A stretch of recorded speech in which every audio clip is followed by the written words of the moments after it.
저희는 지금으로부터 18년 전에 있었던 끔찍한 사건을 기억하죠. 바로 2001년에 있었던 9월 11일 9.11 사건입니다.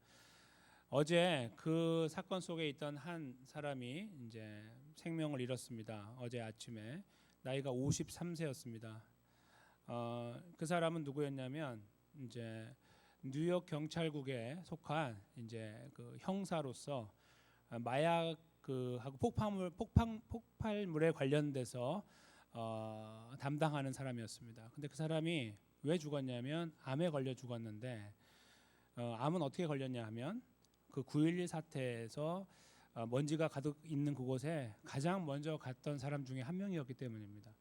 그때 그 많은 그 파편 조각이 막 날리고 있고 그 다음에 그 독성 가스들이 막 나오고 있는데 많은 사람들이 거기 투입이 됐죠.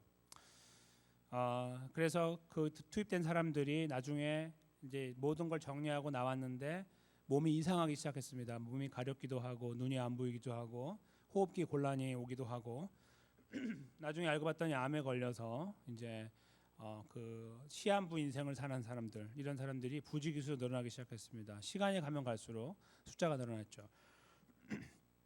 그 일에 대해서 마음 아파했던 바로 제가 이제 지금 말씀드리려는 사람이 루이스 알바레즈라고 하는 사람인데 어제 아침에 세상을 떠났는데 이분이 9.11 있은 다음에 약 한 달 후, 그러니까 한 10월 중순부터 무슨 일을 했냐면, 여기 이제 사진이 나오죠.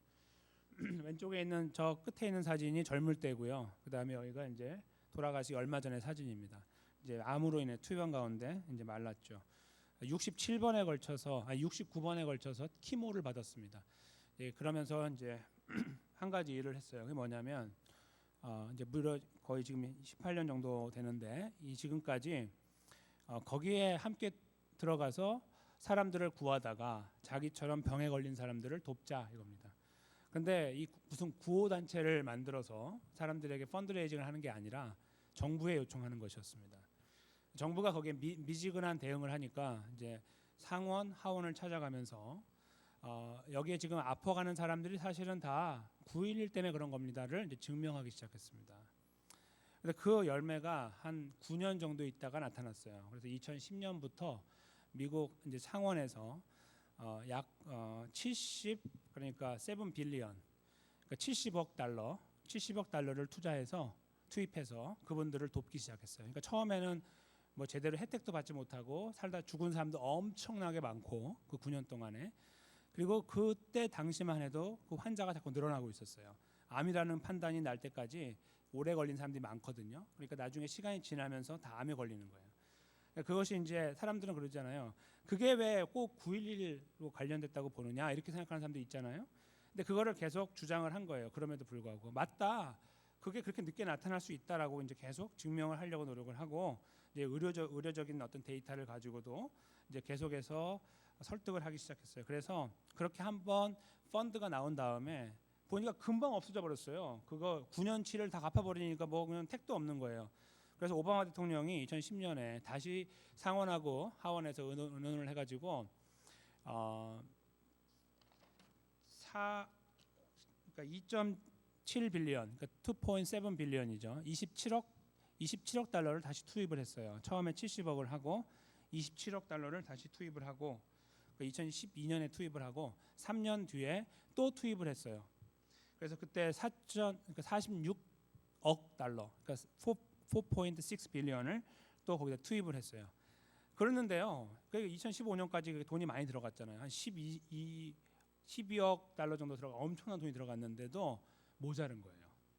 그리고 이제 올해 5월에 이제 벌써 한 18년 지나갔고 올해 5월에 거기에 관련된 사람 암 그 환자를 계산하니까 12,500명쯤 됐어요. 12,500명. 되게 많죠. 그러니까 그때 당시에는 없었는데 점점 시간이 지나면서 암으로 바뀌는 거예요. 다 기형적으로 호흡기 곤란, 뭐 아내가 파열되고 막 이런 사람 여러 사람이 나타나는데 결국은 전부 다 암으로 나타나게 되는 거예요. 그래서 이제 이 사람이요, 그 루이스가 죽기 20일 전, 그러니까 바로 이번 달 10일에 6월 10일에 또 상원에 한번 갔어요. 저 아까 그 사진 저대로 해가지고 상원에 가가지고 이야기를 한 거예요. 우리를 도와줘야 된다.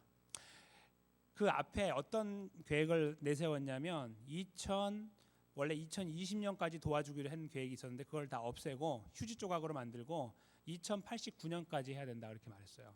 왜 2089년이냐면 그때 거기 투입된 사람 제일 나이 적은 사람으로부터 해가지고 계산을 한 거예요. 죽을 때까지. 그렇게 해가지고 우리는 그들을 보살펴야 될 의무가 있다. 미국 정부가 해야 된다. 이제 그렇게 제안을 한 거예요. 그런데요, 이제 그분이 어제 세상을 떠났는데 떠날 때 그랬어요. 주님이 나를 부르실 때까지 나는 끝까지 싸울 거다. 이렇게 멋진 말을 남겼어요. 근데 이제 하나님께서 불러가시고 나서 남겨진 사람들이 이제 하는 일이 뭐냐면 지금 하원하고 상원에서 의원들이 이구동성으로 이거는 죄송합니다. 반드시 통과시켜야 된다. 그래서 어떤 돈을 지금 할당할 필요가 없다 이거예요. 왜요? 할당하면은 나중에 또 다 써버리잖아요. 그러니까 계속해서 영어로 permanently 영원히 이분들을 89년까지는 서포트를 해야 된다라고 법안을 만들고 있습니다. 근데 그 법안이 이렇게 지금까지 이렇게 나와서 사람들의 마음에 특별히 상원과 하원에서 의논을 하면서 공동의 관심사가 되고 결정을 하게 되기까지는 엄청난 노력이 있었던 거예요. 루이스의 노력이. 그렇죠? 죽을 때까지 그 일을 노력하고 본인은 그랬어요. 나는 그래도 키모를 69번이나 받았다. 나는 행복한 사람이다. 나는 지금까지 살았지만 나보다 먼저 간 동료가 얼마나 많은지 아느냐. 나는 그 동료들 앞에 너무너무 미안하다. 치료 한 번도 맞지 못하고 떠난 사람도 많이 있다. 그렇게 계속 말하면서 정부가 하지 않으면 우리 정부가 쉐임풀한 거 아니냐. 정말 사람들 앞에 정말 치욕스러운 미국 정부가 될 것이다. 이렇게 계속 이야기해서 이제 그 법안이 지금 이제 심사 중에 있다고 합니다. 제가 그 기사를 읽으면서 굉장히 이분에 대해서 존경심이 생겼지만 미국 정부가 제대로 된 일을 제대로 하려고 하는 그 노력에 대해서도 공감을 나타내게 됐고 박수를 보내게 됐습니다. 이 일이 잘 패스가 돼서 돈이 아무리 많이 들어도 그 일을 위해서 목숨을 걸고 뛰어준 사람들을 국가가 보호할 수 있는 그들의 삶을 책임져 줄 수 있는 나라가 되면 좋겠다. 물론 제 고국은 또 한국이지만 그래도 그런 나라가 되면 좋겠다는 생각을 해봤습니다. 그런데 있잖아요. 제가 나누어진 이 뉴스에 대해서 아시는 분이 여기 얼마나 계실까요? 루이스 아발레즈에 대해 들어보신 분 계신가요? 저는 들어봤을까요? 그러면 저는 이분이 돌아가시기 전까지 이런 일을 하는 거에 대해서 알고 있었을까요? 몰랐습니다. 전 뉴스를 통해서 기사를 읽으면서 이분에 대해서 알기 시작했습니다. 그러면 저희가 잘못하고 있는 건가요? 이렇게 훌륭한 사람들이 이런 좋은 일을 하고 있는데 우리가 그런 것들을 모르고 살아가니까요? 그렇게 생각하십니까? 아니요. 저는 아니라고 생각합니다. 왜냐하면 저희가 살아가는 삶의 여정 속에는 저희만의 문제가 있거든요. 이런 걸 돌아볼 겨를이 없거든요. 너무 바빠요. 그렇죠? 제가 바쁘니까 바쁘지 마십시오를 말씀드리는 것도 아니고 좀 바쁘지만 조금 이렇게 룸을 만들어 가지고 이런 기사도 좀 읽으세요라는 것도 말씀드리려고 하는 것이 아니에요. 제가 드리는 말씀은 저희는 전부 다 관심사가 다르기 때문에 그 관심사를 저희가 뛰어넘어서 다른 관심사로 가기가 어렵다는 것을 말씀드리는 거예요. 여기 계신 그 누구도 저를 포함하여 정죄받을 필요도 없고 질책받을 필요도 없습니다. 오히려 이렇게 한 명의 죽음을 통해 나타나게 된 사건을 제가 들었을 때 그렇구나 참 훌륭하구나라고 인정만 하면 되는 것입니다. 물론 살아있을 때 저희와 어떤 연관이 돼가지고 저희가 그 일에 동참할 수 있거나 도움을 줄 수 있었으면 좋겠죠. 그러나 그렇지 못하고 저희 인생이 너무 바쁘기 때문에 살아가다 보니까 몰랐는데 어느 순간에 만나게 돼서 이야 참 아름답다라고 하면서 동정표를 던지거나 박수갈채를 보내거나 동의를 할 수 있다면 저는 그것으로도 저희 인생이 참 피곤하다고 생각합니다. 근데 참 제가 여기서 이제 느끼고 함께 나누고 싶었던 것은 바로 관심사의 문제라는 겁니다. 아무리 사람이 옆에서 죽어가고 힘들어하고 또 잘 나가고 못 나가고 한다 할지라도 저희하고 일단 관심이 연결고리가 없으면 저희는 아무런 관심이 없습니다. 그렇죠? 저희하고 관계가 없어요. 지금 여기 볼티모어에 있는 병원에 가면 병원들이 많이 있을 거 아니에요. 뭐 존스 홉킨스 병원도 있고 그 큰 병원에 가면 지금 오늘도 돌아가시는 분이 많을 거 아닙니까? 어제 이분이 돌아가신 것처럼 그렇죠? 그분들이 돌아가신다고 우리가 슬픕니까? 아니요. 그분들이 고통당한다고 우리가 고통을 당합니까? 그렇지 않아요. 전부 다른 거예요. 그냥 다 달라요. 그래서 저희가 이 다른 관심사를 갖고 살아가고 있는데 그렇기 때문에 저희가 가끔씩 관심사가 다르다는 이유 때문에 잊어버리게 되는 관심사 한 가지가 있어요. 특별히 하나님 백성들인 저희들이 늘 갖고 있어야 되는 관심사인데도 불구하고 삶이 바쁘고 힘들다는 이유로 자꾸 뒷전으로 미루는 관심사가 있다는 것입니다. 그것이 무엇일까요? 이제 다 나름의 답을 갖고 계시겠죠. 조금 다르겠지만, 근데 오늘 본문의 말씀을 통해 저희가 그 관심사를 한번 찾아보려고 합니다. 혹시 우리가 이것을 가지고 있어야 되는 건 아닌가? 그걸 혹시 우리가 미스하고 망각한 것은 아닌가? 그것이 저희들 삶의 방향을 이상한 데로 틀어가고 있는 것은 아닌가? 이런 것을 저희가 말씀을 상고하면서 헤아려 보는 시간을 가지려고 합니다. 왜요? 저희들은 삶에서 바쁘고 급한 일 때문에 거기에 관심을 두다 보면 정작 중요한 것을 미스할 때가 있거든요. 그것이 하나님 말씀을 떠나서도 발생하거든요. 가족 간의 관계나 사람들의 관계 속에도 발생하는데, 만약에 하나님께서 말씀을 통해서 우리에게 정말 중요한 관심사라고 일러주시는 것조차도 저희가 망각하고 살아가고 있다면 저희는 이 말씀 앞에서 좀 진지하게 저희를 살펴야 될 것이기 때문입니다. 그런 말씀에 대한 기대감을 가지고 잠시 말씀 안으로 저희가 들어가도록 하겠습니다. 오늘 이 돌아가신 고 루이스 알브레즈라고 하는 분의 삶처럼 사람들이 아무도 관심 갖지 않았던, 관계된 사람만 관심 가졌던 한 분이 있었죠. 예수님입니다. 2000년 전에 정말 이분은 그래도 주변에 친구들도 있고 가족들도 있고 동료들도 있어가지고 계속 격려를 받으면서 일을 했는데, 그 저희가 만나게 되는 예수님은 그 주변에 아무도 없었어요. 성경에 예수님이 혼자 계시는 장면을 보시는 이제 경우가 있는데, 그때가 언제입니까? 십자가에 돌아가시는 죽음이요? 아니요. 그게 아니에요. 십자가에 돌아가실 때는 많은 사람들이 지켜봤습니다. 그렇죠? 그러나 예수님께서 처음에 세례를 받으시고 공생애를 시작하시기 바로 앞에 놓였던 40일의 시간 속에는 아무도 없었어요. 예수님 혼자 계셨어요. 마치 이 알브레즈라는 사람이 혼자 이 일을 한 것처럼, 좀 혼자는 아니지만 외롭게 한 것처럼 아무도 알아주지 않는 그 자리에 예수님이 계셨던 거예요. 그래서 이 40일간의 기간과 이 오늘 본문으로부터 이어져 나가는 3번에 걸친 사탄의 시험은 굉장히 큰 의미가 있다고 저는 보는 것입니다. 예수님께도 있지만 저희들에게도 있다고 생각해요. 예수님 안에 있기 때문에, 그의 제자이기 때문에 말이죠. 오늘 저희가 이제 그 말씀을 이제 보기 위해서 잠시 배경을 보시면, 예수님께서 3장에 보시면 세례를 받으시는 장면이 나와요. 그래서 세례 요한에게 세례를 받으시고 하늘에서 하늘이 열리고 비둘기 같은 성령이 내려오시고 목소리가 들리기를 이는 내 사랑하는 아들이다 라고 하는 말씀이 나왔습니다. 하나님의 아들이심을 하나님께 선포하시는 굉장히 특별한 장면이었습니다. 그 세례를 놓고서 저희가 신학적으로 이해하기는 그 세례를 통해 예수님께서 진정한 사람의 자리에 세워지셨다 이렇게 믿고요. 또 하나는 진정으로 모든 사람들의 죄를 걸머지셨다 이렇게 믿습니다. 그러니까 예수님께서 세상에 오셔서 실제로 모든 사람의 인류의 죄를, 하나님 백성의 죄를 걸머지시는 장면은 바로 그 세례 때라고 보는 거예요. 세례하는 순간에 우리들의 죄가 예수님 머리에 완전히 전가되는 과정이었다 이렇게 보는 거죠. 그래서 예수님께는 굉장히 의미 있는 자리였고, 동시에 이 사람이 바로 내 아들이고 내 독생자이며 앞으로 하나님 백성, 내 백성을 위해 죽을 자라는 것을 선언하는 자리였다는 거예요. 굉장히 의미 있는 자리죠. 그 선언을 받은 예수님이 성령의 충만함을 입어서 광야로 이끌림 받았다는 것이 오늘 본문입니다. 그러니까 예수님이 그냥 가고 싶어 가신 것이 아니라 성령 하나님의 인도하심을 따라서 광야로 들어가신 거예요.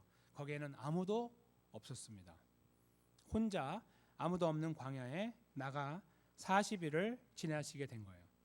그렇게 40일을 지나신 다음에 오늘 2절에 보면 바로 마귀가 등장하는데요. 저희 성경에 등장하는 용어 중에 마귀와 사단 내지는 사탄이라고 저희가 사용하는 그 명칭이 있죠.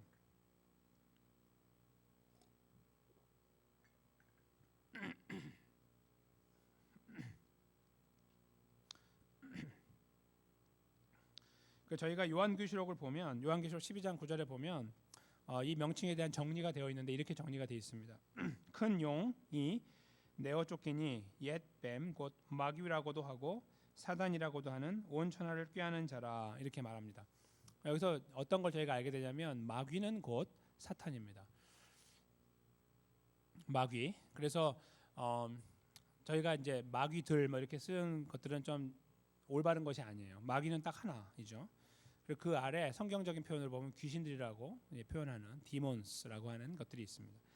이 저기 마귀라는 거는 그 헬라어로 보면 디아볼로스라고 불러요. 디아볼로스. 그래서 디아볼로스라고 하는 존재가 있는데 그거의 다른 이름이 세이튼이 되는 거예요. 사타나스라고 부르는데 그리스 말로 그렇게 이어지는 거죠. 그래서 그냥 이름이 두 개인 거죠. 그렇게 아시면 좋겠어요. 참고로.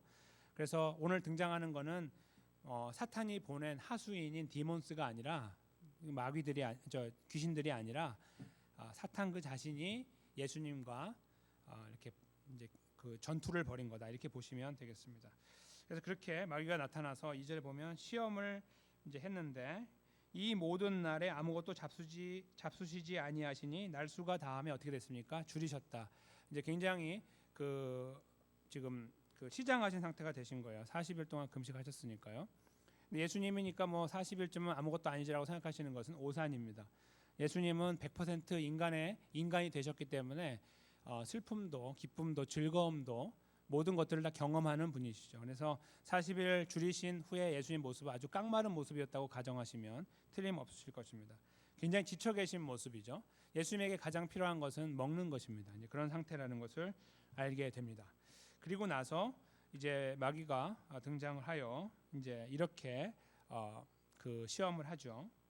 3절에 보시면 네가 만일 하나님의 아들이어든 이렇게 물어요. 그러니까 if you are the son of God 이렇게 물어보는 거예요. 이게 이제 조건절하고 결과절이거든요. 조건을 가지고 결과를 하는 거예요. 조건을 가지고 시험을 하는 건데 여기에서 예수님에 대하여 네가 하나님의 아들이면 이라고 이렇게 묻는 이유가 있어요. 왜 이렇게 묻고 있냐면 3장에 나와 있는 하나님의 선포 때문입니다. 하나님이 이는 내 사랑하는 아들이라고 하는 선포 때문이에요. 그걸 다 알았거든요. 그러니까 예수님을 넘어뜨리는 가장 파워풀한 거는 스스로가 나는 하나님의 아들이 아니라고 인정하든지 그런 거라고 의심을 하든지 하는 그 무너짐의 과정을 주는 거예요. 그래서 앞으로 저희가 계속 보겠지만 3번의 시험이 있는데 시험이 있을 때마다 어떻게 하냐면 네가 하나님의 아들이라면 이렇게 물어봐요. 항상 네가 하나님의 아들이라면 이걸 해라. 네가 하나님의 아들이면 이걸 해라. 네가 하나님의 아들이면 이걸 해라. 이렇게 하는 거예요. 그렇게 해서 명령을 내려서 예수님으로 인하여 갈등하게 만드는 그런 시험의 자리로 이끈 거예요. 차라리 앞에 조건이 없었으면 그렇죠? 시장하시죠? 돌을 떡으로 만들어서 좀 드세요. 이렇게 하셨으면 했으면 좀 달랐겠죠. 그러나 항상 사탄은 예수님의 존재에 대하여 질문을 던지면서 네가 하나님의 아들이야? I don't think so인데 만약에 그렇다면 이거 한번 해봐. 그러면 내가 한번 생각해 볼게. 이런 식으로 접근을 한 거예요. 그래서 그 과정을 지난 예수님께서 이거에 대하여 말씀을 하시는 장면이 이제 마지막 절에 나옵니다. 예수께서 대답하시되 기록하기를 사람이 떡으로만 살 것이 아니라 하셨다. 이렇게 이제 말씀하십니다. 그래서 그의 그 유혹의 앞에 이제 말씀으로 대처를 하셨어요. 근데 이 말씀은 신명기 8장 3절에 나오는 말씀인데요. 그 말씀이 사실은 세트로 보면 뒤에 한 말씀이 더 있어요. 사람이 떡으로만 살 것이 아니고 하나님의 입에서 나오는 모든 말씀으로 산다라는 말씀이 나오는데 여기 오늘 특별히 누가는 그 부분을 이제 여기 넣지 않았어요. 이제 이유가 있는 거죠. 여기서 예수님이 반박하시는 그 반박 자체에만 관심을 갖고 있는 거예요. 근데 사실은 잘 보시면 예수님이 반박을 하실 때 너는 내 권위로 말을 하는데 하면서 말씀하신 것이 아니라 하나님의 말씀을 가져와서 사탄 앞에 말씀을 하신 걸 볼 때에 예수님 스스로가 말씀을 안 하셨어도 하나님 말씀으로 그 솔루션을 해결책을 찾으신 것입니다. 그래서 그 말씀을 가지고 그에게 나가와서 너가 지금 한 말은 틀렸다. 나는 먹을 것이 필요가 없다. 사람은 그 먹는 걸로만 사는 것은 아니다. 이렇게 반박을 하신 거로 보게 되는 것입니다. 그러니까 예수님이 하나님 말씀이 필요하다라고 말씀 안 하셨지만 하나님 말씀이 필요하다고 보여주신 것이다. 이렇게 볼 수 있는 것입니다. 근데 여기에서요 사탄이 이제 예수님에게 다가와서 하는 테스트가 약간의 그 뉘앙스를 잘 보시면 조금 어색한 것을 보게 됩니다. 뉘앙스가 뭡니까? 명령이에요. 사탄이 예수님께 지금 명령을 하고 있어요. 원래 명령하지 못하는 존재죠. 스스로도 알고 있어요. 그런데 명령을 해요. 만들어라. 이렇게. 그러니까 이 과정을 통해서 저희가 알게 되는 이 명령을 통해 알게 되는 건 뭐냐면 보이스, 소리로 이 사탄이 예수님을 유혹하고 있는데, 예수님이 원래 가지고 있는 본래의 소리가 있는데, 본래의 명령이 있고, 그것을 옆에서 유혹해서 바꾸어서 변개시키려고 한다는 것을 알게 돼요. 예수님이 원래 처음에 가지고 계시는 명령이 뭘까요? 아니면 그 보이스, 소리가 무엇일까요? 하나님이 그에게 주신 거겠죠? 아니면 하나님이 성삼위 하나님께서 태초 전에 계획하신 것들을 이미 머릿속에 가지고 계신 하나님 예수님께서 항상 간직하고 계신 것이 있었겠죠? 그것이 뭘까요? 내가 왜 여기 있나 하는 거겠죠? 내가 왜 이 땅에 지금 있는가? 그냥 본인의 이름을 나타내기 위해서요? 아니요. 예수 그리스도의 백성들, 하나님의 자녀들을 구원하기 위해서입니다. 그렇죠? 거기에 모든 신경을 곤두세우고 집중하고 계신 예수님. 그래서 지금 걸음을 막 시작하고 있는 그 찰나에 사탄이 나타나서 그 부분에 대한 새로운 가짜 음성을 넣어주고 있는 거예요. 배고프잖아요. 먹고 살아야죠. 다 먹고 살자고 하는 건데 이렇게 접근한 거죠. 그래서 이것만 그냥 하세요라고 한 거죠. 그러니까 예수님 앞에 명령으로 말한 거예요. 권유한 게 아니라 하나님이 주신 첫 번째 명령은 구원자로서 땅을 살고 십자가에 돌아가셔서 부활하심으로 구원을 이루는 것인데, 거기에 중심을 갖고 가고 있는 예수님의 귀에 이상한 소리가 들려오는 거죠. 꼭 그렇게 할 필요가 있습니까? 급한 것부터 하시죠. 배고픈데 40일인데 이렇게 깡마른 주님은 내가 처음 봅니다. 어서 하나 드시죠. 이런 것들이에요. 굉장히 당장에 볼 때는 그럴싸하고 예수님의 필요에서 볼 때 정말 급한 필요, 그것을 터치하면서 시험으로 다가온 겁니다. 하나의 명령으로 다가와서 예수의 마음을 흔들리게 만드는 그러한 유혹을 한 거죠. 예수님이 예수님이기 때문에 극복했다고 생각하시는 것은 오산입니다. 그러면 사탄이 뭐하러 시험합니까? 의미가 없는 거죠. 어차피 질 건데, 그렇죠?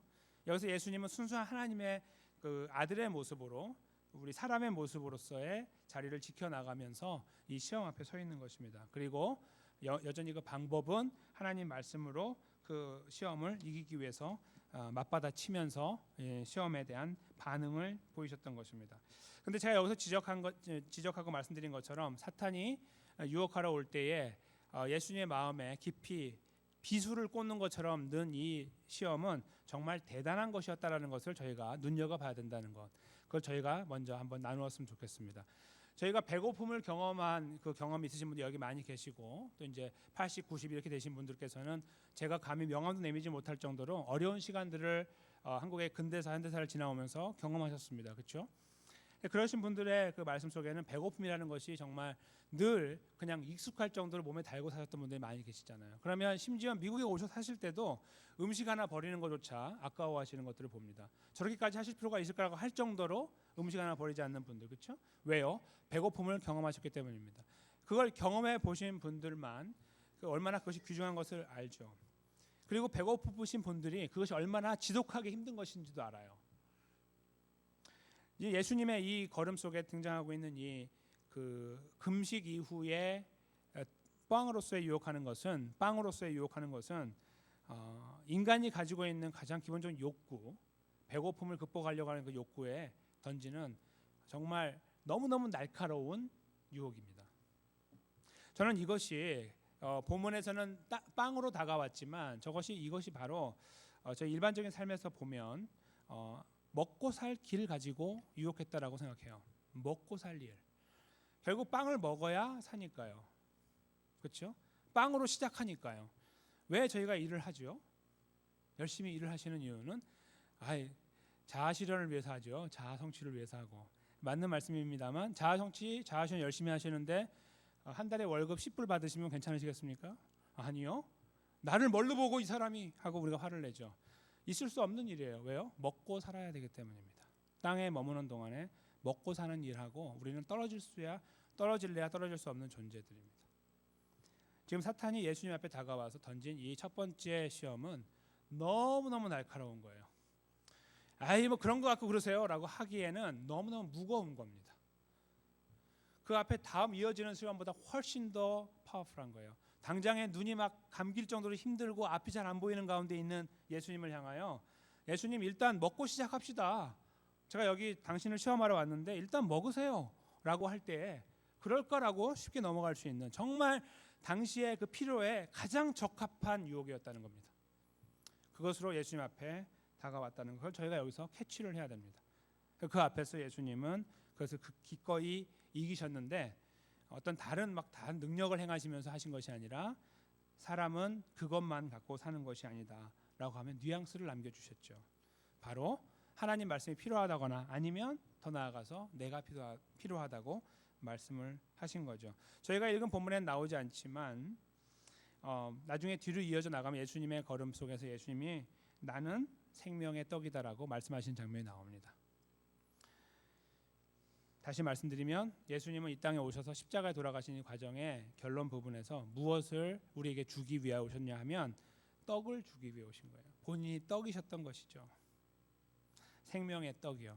육체의 떡을 가지고 유혹했던 사탄 앞에서 예수님은 스스로 생명의 떡이신 것을 드러내지 않으셨지만 결국 그 목적을 이루고 완성하여 주셨습니다. 그래서 저희들이 그 떡을 먹음으로 영생의 삶을 살 수 있도록 하시는 역사를 떡과 떡으로 비교한다면 그렇게 되는 것이죠. 그 역할을 예수님이 담당해 주셨어요. 예수님께서 여기 사용하신 신명기 8장 3절 말씀은 어떤 배경인지 제가 잠깐 말씀드리겠습니다. 굉장히 흡사한 내용인데 잘 보시면 이스라엘 사람들이 광야에서 몇 년 있었죠? 40년 있었죠. 그래서 40이라는 숫자와 예수님의 40일 금식이 딱 일치합니다. 연수만 그 길이만 다르지 똑같아요. 그런데 그 이스라엘 백성들이 광야에 있을 동안에 이 말씀이 주어졌는데 이 말씀에 주어진 배경이 그겁니다.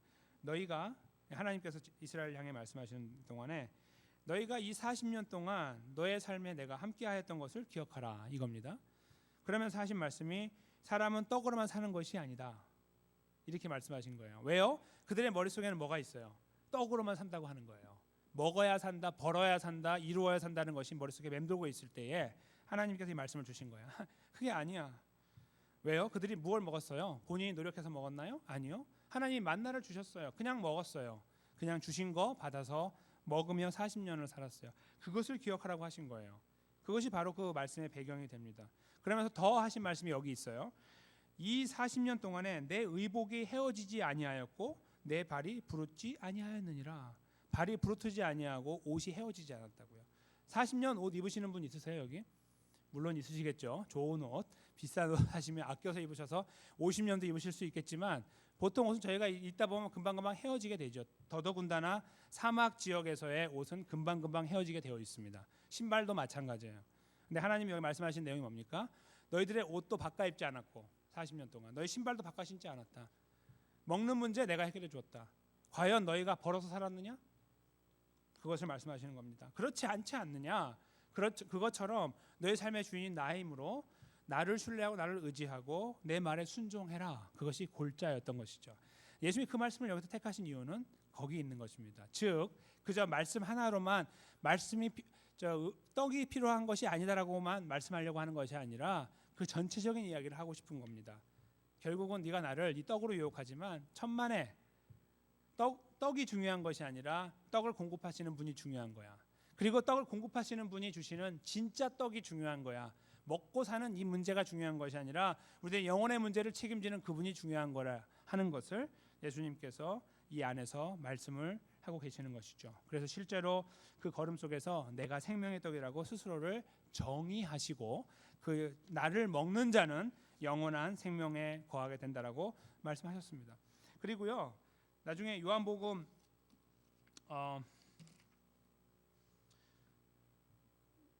6장 53절에서 58절에 보시면 이제 이렇게 떡을 먹는 내용을 어떻게 말씀하시냐면 너희가 나를 먹으면 난 떡이니까 나를 먹는데 나를 먹으면 내가 너 안에 거한다. 너희와 내가 하나가 된다. 이렇게 말씀하시는 장면이 나옵니다. 무슨 말씀이냐면 정말 떡을 먹으면 속으로 들어가서 이렇게 안에 있는 것처럼 그렇게 은유적으로 말씀하신 거예요. 이해하기 편하게. 근데 여기서 떡을 먹는다는 건 정말 예수님을 저희가 드시는 것이 아니라 예수님을 저희가 믿는 것을 말하는 거죠. 예수님은 나의 구원자입니다라고 고백하는 것. 그래서 예수님은 생명의 떡을 먹는 것으로 설명하신 겁니다. 이해하기 편하게. 떡이 들어가면 속 안에 있는 것처럼 우리가 예수님을 고백하면 그분이 우리 안에 들어와서 우리 안에 거한다. 이렇게 말씀을 해 주신 겁니다. 그래서 그런 분명한 목적 의식을 그런 새로운 신분을 갖고 살아가는 저희들이 이 본문의 말씀을 이제 다시 한번 바라보게 될 때 새로운 관점을 가지게 됩니다. 그것은요 이런 것이죠.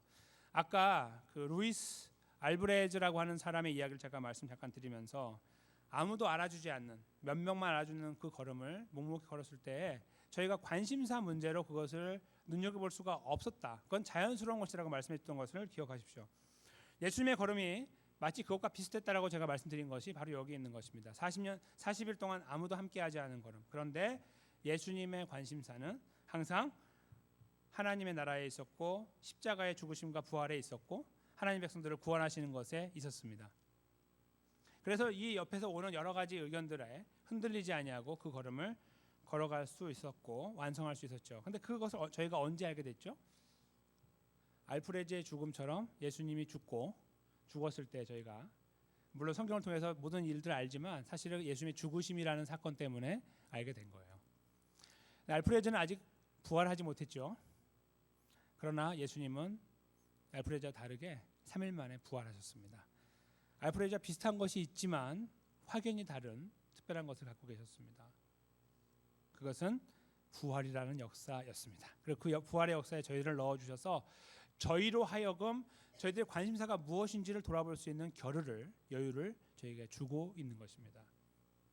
바쁜 인생 살면서 저희가 알프레즈의 인생을 돌아볼 수 없을 만큼 바쁘게 사는 것처럼 이스라엘 사람들이 예수님의 40일의 광야 생활에 관심 갖지 않았던 것처럼 아무도 거들떠보지 않은 일들이지만 나중에 그것이 드러나서 역사 속에 드러날 때에 저희가 알프레즈를 보면서 박수를 칠 수 있고 예수님을 보면서 그렇구나 감사합니다를 할 수 있는 것처럼 그리고 그 혜택을 받은 사람인 저희들은 조금 더 다른 관점에서 예수님의 걸음을 바라보게 된다는 것입니다.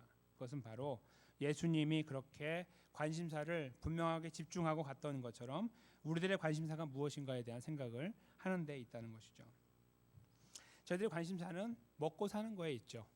아까 제가 말씀드린 것처럼 정도의 차이가 있지만 그래서 먹고 사는 길에 대하여 나름의 방법이 조금 더 다르고 고상할 수 있을 것입니다. 나는 그렇게 막 살지 않습니다. 나는 그래도 격이 있는 삶을 삽니다. 이렇게 우리가 말할 수가 있을 것이죠. 그런 것들이 다 먹고 사는 길이고 먹고 사는 방법일 것입니다. 저희만이 갖고 있는 삶의 관심사일 것이고요. 그런데 저희가 본문 말씀에서 아직 다 드러나지 않았지만 예수님의 걸음을 헤아리면서 바라볼 수 있는 한 가지 일은 예수님께서 우리의 생명의 떡이 되신다고 하실 때 우리가 그 떡을 먹어서 구원 얻은 사람들이라고 할 때 저희의 이 삶의 방향은 분명히 달라야 된다는 것입니다. 예수님이 이루신 구원의 자리에 있다는 사실이 저희들의 방향을 조금 더 수정하기를 원하신다는 것이죠. 똑같은 사람처럼 즉 예수님 믿는 사람과 믿지 않는 사람들이 똑같은 삶의 모습으로 살아가는 거 아둥바둥 살아가고 정신없이 살아가고 먹고 사는 문제에 모든 걸 집중하고 살아가는 것에서 저희가 잠시 스탑을 해야 된다는 것입니다. 나는 지금 어디로 가고 있는가? 내 삶의 이 관심은 어디에 있는가? 우선순위가 어디 있는가? 혹시 너무 급한 일이 있어서 그 급한 일이 나를 자꾸 밀어내서 자꾸 내가 다른 곳으로 밀려가고 있는 것은 아닌가? 라는 부분을 저희가 한번 생각할 필요가 있다는 것입니다. 저희가 여기에서요. 그러면 그 다른 그거와 반대되는 걸음이 무엇일까라고 할 때 그러면 예수님처럼 하나님의 나라를 바라보고 살아가야지라는 어떤 그런 그림을 말할 수도 있겠지만 이건 너무나 추상적이죠. 그렇죠? 너무 추상적입니다. 근데 제가 이렇게 말씀드리면 어떨까요? 하나님 백성다운 생각을 갖고 살아가고 계십니까? 이렇게 말씀드리면 좀 달라지실 것입니다. 하나님 백성다운 모습의 생각을 하고 말을 하고 행동을 하고 계십니까라고 접근할 때 저희는 조금 더 깊이 와닿는 것을 느끼게 될 것입니다. 여기서 말하고 있는 관심사, 즉 먹고 살 길이라고 하는 그 부분에 저희가 집중하고 살아갈 때 거기에 파묻혀서 하나님 백성의 존재 자체도 상실해버리고 우리가 누구인지도 잃어버리는 상태에서 그냥 막무가내로 달려가는 인생의 그 여정에 그것이 마치 맞다라고 생각하며 그 자리를 걸어가고 있다면 저는 이 말씀 앞에 다시 한번 저희를 돌아봐야 됩니다. 혹시 우리가 그런 삶의 여정 속에서 바쁘고 힘들다는 이유 때문에 정말 중요한 거